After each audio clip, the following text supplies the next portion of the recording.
Halo sobat semua, jumpa lagi dengan Denbagose Channel. Bagaimana kabar sobat semua? Sebelum kita mulai cerita ini, ayo silakan subscribe, like, komen, share dan nyalakan loncengnya untuk mendapatkan notifikasi terbaru ketika Mimin upload videonya. Dr. Stranger, bab 308, diam-diam menukar asli dengan barang palsu. Mendengar suara Melissa Zhu yang terdengar sangat panik, Thomaskin tidak mengulur waktu, dan langsung naik taksi ke sana. Hualian Antique City ini adalah pusat barang antik terbesar di provinsi ini, lokasinya sangat luas, setara dengan beberapa pusat perbelanjaan besar yang digabung menjadi satu. Di sini sangat lengkap, mulai dari kenari antik hingga pot perunggu ada di sini. Barang-barang antik di pusat barang antik di kota-kota lain hampir semuanya palsu, apalagi di kota-kota wisata, tidak ada yang asli. Tapi di sini berbeda, Hualian Antique City sangat ramai, kalau benar-benar memahami barang-barang antik, bisa mendapatkan barang bagus dengan harga murah.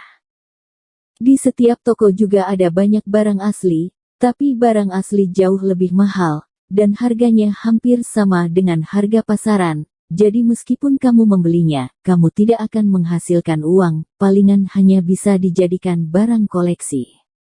Penjual di sini menjual barang asli dan barang palsu, jadi sulit bagi orang awam untuk menghasilkan uang di sini. Tetapi para ahli sering berbelanja di sini, jadi ada peluang membeli barang asli dengan harga murah, semuanya tergantung pada kemampuan masing-masing. Thomaskin adalah murid Yansen Ye, jadi dia juga sedikit memahami barang-barang antik.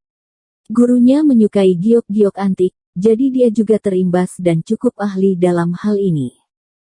Ketika Thomaskin datang ke Hualian Antique City, dia melihat sekelompok orang mengerumuni sebuah toko. Mereka sedang menonton keramaian. Thomaskin juga ikut melihat ke dalam melalui celah-celah. Sepertinya mereka adalah Melissa Zhu dan Lydia Wang.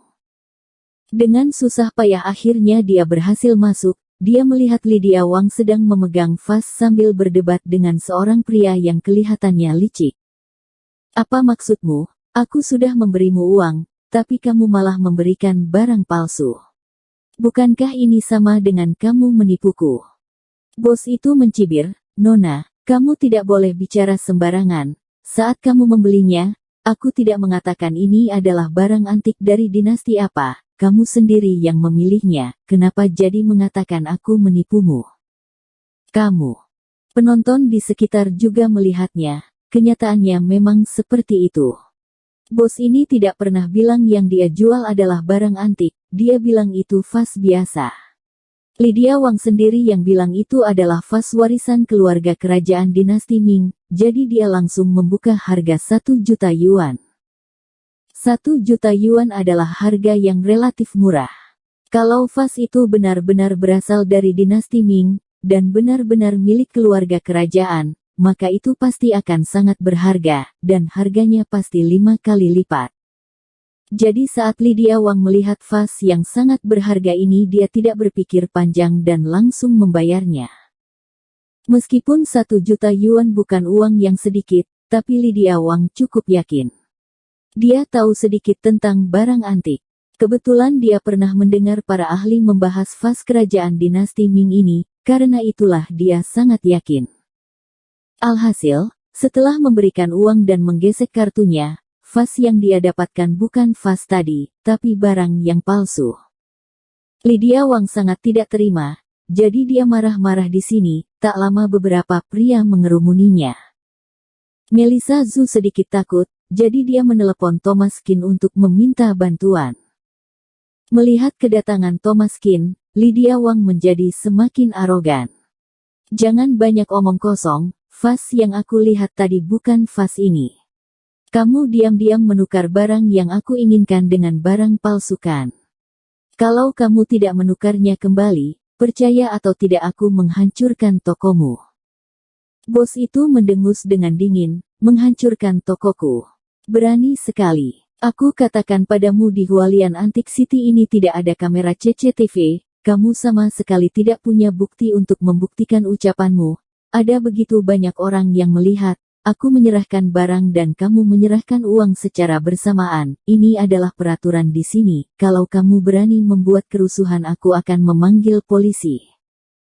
Melihat bos itu sangat percaya diri, kelihatannya dia berada di posisi yang menguntungkan. Dia tahu di sini tidak ada kamera CCTV, jadi tidak ada yang menyadari. Diam-diam dia mengganti barangnya dengan yang palsu. Thomaskin berjongkok, dia melihat barang antik kecil di sekitar, sambil bertanya.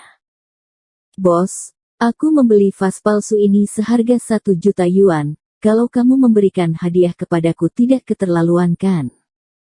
Bos itu tersenyum, boleh. Terserah kamu mau pilih yang mana, aku akan memberikannya kepadamu. Bos itu tersenyum, tapi Lydia Wang malah tidak senang. Thomaskin, kamu sudah gila. Vas ini palsu, cepat bantu aku minta kembali uangku. Dr. Stranger, bab 309.100.000 yuan. Lydia Wang sangat marah, dia meminta Thomaskin datang, agar dia menggunakan cara kasar. Tapi tak disangka anak ini sangat tidak berguna dan langsung menyerah. Apakah dia benar-benar harus menerima membeli vas palsu seharga 1 juta yuan? Thomaskin tersenyum, perdamaian akan membuatmu kaya, mari kita bahas hadiahnya. Selesai bicara, Thomaskin mengambil sebuah cangkir arak tua dari lantai sambil berkata, hadiahnya yang ini saja, bagaimana? Saat melihatnya bos itu langsung tertawa, cangkir arak kecil yang pecah itu bentuknya sudah tidak beraturan, meskipun itu adalah barang antik, tapi tidak ada nilainya. Sepertinya dia mendapatkannya dari pasar loak seharga 10 yuan per 500 gram, diberikan secara cuma-cuma pun tidak akan ada yang menginginkannya. Baik, anak muda memang masuk akal. Aku akan memberikannya kepadamu. Baik. Semuanya sudah melihatnya kan, dia memberikan uang, aku langsung memberikan barang. Lydia Wang sangat marah, tidak bisa. Si Margakin, 1 juta yuan itu adalah uangku, apa hakmu membuat keputusan dengan uangku? Tidak bisa, kamu harus mengembalikan uangku. Thomaskin menggelengkan kepalanya dengan tidak berdaya, kamu sendiri yang tidak hati-hati, jadi kamu hanya bisa menerimanya. Dia bahkan tidak takut kamu memanggil polisi, kamu bisa apa? Lydia Wang menghentakkan kakinya dengan marah sambil menunjuk Thomaskin dan berkata, sia-sia aku memanggilmu kemari, kenapa kamu sangat tidak berguna, bagaimanapun kamu adalah seorang pria, kamu tidak bisa berkelahi dengannya. Thomaskin menggelengkan kepalanya, lalu berbalik sambil memegang cangkir kecil itu. Tiba-tiba, seorang pria tua datang dan menghentikan Thomaskin. Anak muda, tunggu sebentar. Semua orang melihat ke arah datangnya suara itu, mereka melihat seorang kakek berambut putih yang memegang tongkat sedang berdiri di belakang Thomaskin. Guru Gao. Mereka semua adalah pencinta barang antik, ketika mereka melihat kakek ini, mata semua orang langsung bersinar. Dia adalah orang yang paling jeli dalam melihat barang antik, dia bernama Randy Gao.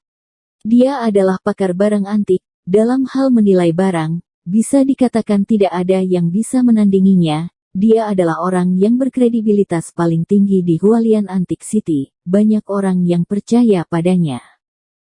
Begitu Guru Gao muncul, semua orang langsung berkumpul. Randy Gao melihat cangkir arak kecil di tangan Thomaskin sambil bertanya. Anak muda, bolehkah aku melihat cangkir arak ini? Thomaskin menyerahkan cangkir arak itu dengan acuh tak acuh. Master Gao mengambilnya lalu mengamatinya, setelah itu dia mengelus janggutnya sambil mengangguk. Cangkir arak ini memang barang antik, kalau tidak salah ini berasal dari dinasti Yuan. Tapi, bentuknya tidak beraturan, dan sepertinya sudah retak dan ada banyak lempengan besi yang melekat padanya, jadi nilainya turun drastis. Cangkir arak ini terbuat dari besi dan bukan cangkir perak, jadi meskipun antik, harganya tidak akan terlalu tinggi. Selain itu ada lempengan besi yang melekat padanya, jadi membuat nilainya semakin berkurang, dan bahkan tidak memiliki nilai estetika. Tapi kakek tua Gao sangat menyukainya. Dia merasa setelah dibersihkan dia bisa menjadikannya sebagai pajangan. Begini nak, aku akan membayar 100.000 yuan untuk cangkir arak ini. Wow! Begitu kakek tua Gao membuka harga, orang-orang langsung heboh, mereka semua sangat terkejut. Cangkir arak sekecil itu bisa dijual seharga 100.000 yuan, kenapa tadi mereka tidak menyadarinya? Bos yang memberikan cangkir arak ini sangat menyesal, dia tidak menyangka barang yang dia berikan cuma-cuma memiliki nilai yang tinggi. 100.000 yuan. Tapi, Thomaskin menggelengkan kepalanya. Maaf, aku tidak akan menjualnya. Kakek tua Gao mengerutkan keningnya. Anak muda, kamu sudah memikirkannya baik-baik. Alasan kenapa aku membuka harga 100.000 yuan karena secara pribadi aku menyukainya. Kalau secara objektif, bahkan 50.000 yuan juga tidak akan laku. Kalau kamu tidak menjualnya kepadaku, kamu tidak akan bisa menjualnya dengan harga yang tinggi. Thomaskin menggelengkan kepalanya. Maaf, aku tidak akan menjualnya.